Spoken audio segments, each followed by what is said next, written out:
Bueno chicos, ¿cómo están? Chicas y chicos, vamos a avanzar un poquito más. Nos habíamos quedado, me parece, en el surgimiento del Estado moderno y después habíamos empezado a leer y bueno, a estudiar en profundidad Un Mundo Feliz. Así que esta microclase virtual, que está un poco atrasada, sinceramente la tendría que haber mandado un poco antes, va a tratar un poco sobre el contenido del libro, ¿sí? En verdad va a versar esta clase sobre el concepto de Estado desde los contenidos que tenemos acá en nuestro libro, en nuestro manual de clase, ¿sí? Chicos, nos habíamos quedado, chicas y chicos, perdón, nos habíamos quedado, bueno, en este proceso de formación del Estado, en el concepto de Estado moderno, en su formación, en su desarrollo histórico, en sus características, ¿no? Habíamos definido al Estado como una forma de organización jurídico-política, ¿se acuerdan? Y habíamos dado sus características, o mejor dicho, sus componentes ineludibles, sus componentes esenciales, que son la población, la soberanía, el poder y el territorio. Y ahora vamos a ver un poco más en profundidad las características del Estado moderno, que ya dijimos que es la forma de Estado que conocemos hoy en día, la forma de Estado, o sea, de organización jurídico-política más habitual hoy por hoy, que por cierto con esto del COVID, como ya sabrán, el rol del Estado se revalorizó después de 2 décadas o más en las cuales el Estado casi que era mala palabra y la idea era achicar el Estado y demás. Bueno, dijimos que el Estado moderno surge de un proceso histórico complejo que nosotros ciframos, que nosotros ubicamos hacia el siglo XVIII, aunque en verdad comienza a darse a partir del siglo XV, o sea, con el fin de la Edad Media y de la forma de organización jurídico-político más habitual en la Edad Media desde una perspectiva europea, que como ustedes ya saben era el feudalismo como modelo económico y la monarquía como modelo político, ¿sí? Por eso una de las 3 características más importantes del Estado moderno, del Estado como forma de organización jurídica política que surge de este fenómeno histórico complejo, es la centralización del poder. El Estado moderno hereda de las monarquías, siempre hablando en el contexto europeo, ¿no?, que es nuestro marco de referencia, esta noción de que así como antiguamente los monarcas centralizaban el poder en ellos mismos, bueno, ahora los estados, a través de sus gobernantes, van a centralizar el poder, y sobre todo el poder político y el poder físico, lo que después la sociología va a llamar el monopolio de la fuerza o de la violencia. Pero por lo pronto tenemos esta idea de que el Estado hereda el poder de las monarquías y lo hereda en forma centralizada, ¿sí? Bien. Otra característica, la segunda de los estados modernos, es la secularización. Como ustedes ya sabrán, la secularización es un proceso en virtud del cual el poder religioso se separa paulatinamente del poder político. En la Edad Media europea, lo que sucedía, era que los monarcas, los reyes, eran de algún modo seleccionados, puestos en su poder por Dios. O sea, en la Edad Media se creía que a los reyes los elegía Dios. Eso se llama, entre otras cosas, absolutismo monárquico y demás. Por eso el poder de los reyes era tan, de algún modo, indiscutible, ¿no? Se creía que Dios seleccionaba a las personas que iban a reinar, a los reyes, a los monarcas. Esto empieza a cambiar con el surgimiento del Estado moderno. Cada vez más el Estado moderno, que paulatinamente también va a presuponer la democracia como forma de gobierno, se seculariza. El poder religioso, por ejemplo la Iglesia Católica, pasa a ocupar otro ámbito de poder, el poder religioso. Y el poder político lo van a empezar a tener los que tienen el poder en el marco del Estado moderno, que van a ser sus gobernantes, los estadistas, con el tiempo, por ejemplo, los presidentes de las repúblicas, ¿sí? La tercera característica fundamental de los estados modernos, que no hay que confundir con los elementos o componentes fundamentales del Estado en general, es la burocracia. Burocracia entendido como un conjunto de personas que administran el Estado. Y que son expresión de ese poder centralizado que el Estado tiene. ¿Sí? Esperen un segundito. Ahí va. Bien. Con lo cual, características fundamentales del Estado moderno, que como ya dijimos es esta forma de organización jurídico-política que surge del lento proceso de descomposición y de finalización de la Edad Media, la centralización del poder, la burocracia y dijimos también la secularización. Eso es muy, pero muy importante, chicos. Y vuelvo sobre esto. Nosotros analizamos estos contenidos desde una perspectiva europea porque nosotros como argentinos heredamos de España y de la inmigración y demás una fuerte impronta cultural y política europea, ¿no? Entonces, antes de los estados modernos que había en Europa, bueno, había monarquías absolutas, modelo político, basadas en esta idea de que Dios elegía a los gobernantes, a los reyes. Y el modelo económico que ese modelo político presuponía era el feudalismo, como ustedes sabrán y habrán visto en historia con más detalle. ¿Sí?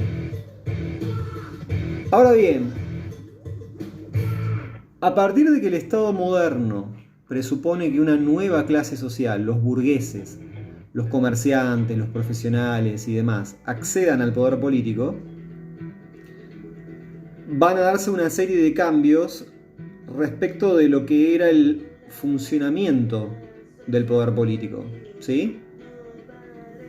Bien. Estas modificaciones nosotros las vamos a llamar de la siguiente manera. Primero es el imperio de la ley. Los estados modernos, que con el tiempo se van a transformar en estados de derecho, porque se van a organizar en virtud de una ley fundamental que vamos a llamar Constitución, por ahora, se va a dar en estos estados modernos, que luego van a ser estados de derecho, lo que se llama el imperio de la ley. ¿Qué quiere decir esto? Antiguamente los reyes tenían un poder absoluto e ilimitado. Perdón, voy a apagar la música porque me está quemando el cerebro. Cambié de música, mejor dicho. Los reyes, antiguamente, sobre todo en la Edad Media, no estaban limitados por la ley. Ellos eran la ley. ¿Se entiende? Los reyes decían hay que hacer esto y se hacía. Ahora, en los estados modernos que van a dar lugar a los estados de derecho, va a haber una ley fundamental, que nosotros la vamos a conocer de alguna manera como la Constitución. El Estado argentino, por ejemplo, hoy ¿es un Estado moderno? Claro. ¿Es un Estado de derecho? Por supuesto. ¿Y por qué? Pregunta de examen. Porque el Estado argentino, que es un Estado moderno, se organiza y está delimitado, y esto es fundamental, esto es el imperio de la ley, está limitado por una ley fundamental que nosotros vamos a llamar Constitución. ¿Sí? No es la estación de trenes, es Constitución entendida como ley fundamental.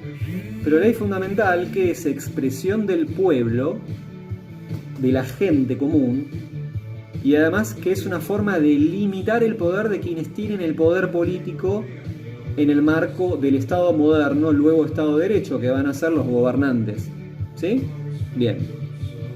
Otra característica fundamental del Estado moderno, en su transición al Estado de Derecho, es la división del poder político, o división del poder público. Que esto seguramente ya lo estudiaron también, que es básicamente que haya un poder que juzgue, el poder judicial, que haya un poder que legisle, que cree las leyes, el poder legislativo, y un poder que ejecute y administre el Estado, el poder ejecutivo. Antiguamente, en el ámbito de la Edad Media europea, los reyes tenían las tres funciones, los tres poderes en sí mismos. Un rey, no sé, Luis XIV, tenía en sí mismo el poder ejecutivo, porque ejecutaba y administraba el reino, tenía también el poder legislativo, porque creaba él las leyes, poder legislativo, y además tenía el poder de juzgar el cumplimiento o incumplimiento de las leyes que él mismo creaba, poder judicial. Con lo cual su poder no estaba dividido, era único. En cambio ahora, en forma paulatina, los estados modernos, en su transición a lo que hoy llamamos Estado de Derecho, van a tener estas dos características fundamentales. Uno, imperio de la ley. Va a haber una ley fundamental que va a decir lo que los gobernantes pueden hacer y lo que no pueden hacer. Y además se va a dar esta famosa división del poder público o poder político, que viene de una idea de un filósofo francés que se llamó Montesquieu, que es la división del poder político, ¿no? Esto de que ya no es admisible que haya un gobernante que tenga los tres poderes en sí mismo, poder ejecutivo, legislativo y judicial. Por eso hoy en Argentina, hoy no va, desde 1853 que se dicta la Constitución Nacional, hay jueces, poder judicial, hay legisladores, poder legislativo, y hay presidentes, gobernadores, intendentes, en cada esfera de gobierno, poder ejecutivo. ¿Está claro? Bien. La tercera característica fundamental del Estado moderno en su transición al Estado de Derecho son los derechos fundamentales. Todo Estado moderno y por tanto todo Estado de Derecho tiene que garantizarle a sus ciudadanos, y ojo porque aparece este concepto, ¿no?, de ciudadano de un Estado, que no es la población, es otra cosa que ya vamos a ver, una serie de derechos fundamentales. Y entre esos derechos fundamentales está, por ejemplo, el de poder acceder al poder político a través de lo que se llama sistema democrático, forma de gobierno democrática. ¿Qué es el sistema democrático, chicos y chicas? Es una forma de gobierno en la cual las personas comunes, si son elegidas por sus pares en determinadas condiciones, pueden acceder al poder político. Los reyes no eran democráticos, en la medida en que nadie los elegía, como hoy elegimos a quienes nos gobiernan. Por ejemplo, a Macri, Alberto Fernández y demás. ¿Sí? Bien. Y la cuarta característica, chicas y chicos, es obviamente la Constitución. La Constitución es una consecuencia natural de que haya imperio de la ley, de que haya división del poder público y de que haya derechos fundamentales. Estas tres características llevan ineludiblemente, inevitablemente, a que haya una Constitución entendida como ley fundamental del Estado moderno. Y cuando hay una ley fundamental en el Estado moderno, que vamos a llamar por ahora Constitución, estamos ante un Estado de Derecho. Un Estado que otorga derechos a sus ciudadanos, a quienes reconoce como parte del Estado. Eso es ser ciudadano, es ser parte de un Estado en virtud de un título formal, pero no importa. ¿Se entiende? Eso es un Estado de Derecho, es un Estado moderno en el cual hay imperio de la ley, hay división del poder público, hay derechos fundamentales, y esas tres características llevan, como un tren, a la existencia de una Constitución. Ley fundamental, Constitución, que ante todo la Constitución, chicos, es una forma de limitar el poder de quienes nos gobiernan, aún en democracia. La democracia es una forma de gobierno, no es una forma de Estado, ¿sí?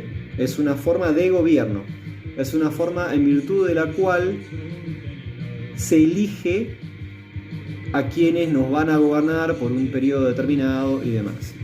Bien.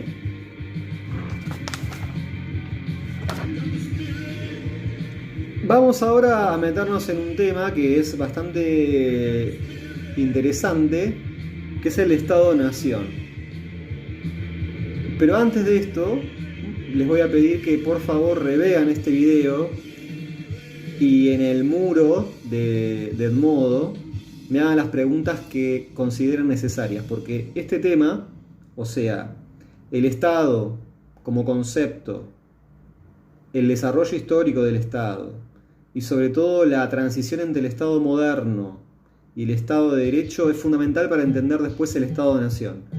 Así que les pido por favor que revean este video y que todas las preguntas que tengan me las hagan a través del muro de Edmodo, así vamos avanzando en lo que vamos a abordar, en el contenido que vamos a abordar en el próximo video, que es el Estado-Nación. ¿Por qué? Porque hay que hacer una diferencia entre el Estado y la Nación y en qué casos se está ante un Estado-Nación, ¿sí? Así que bueno, espero sus preguntas y nos estamos viendo mañana o pasado en otro nuevo video. Saludos.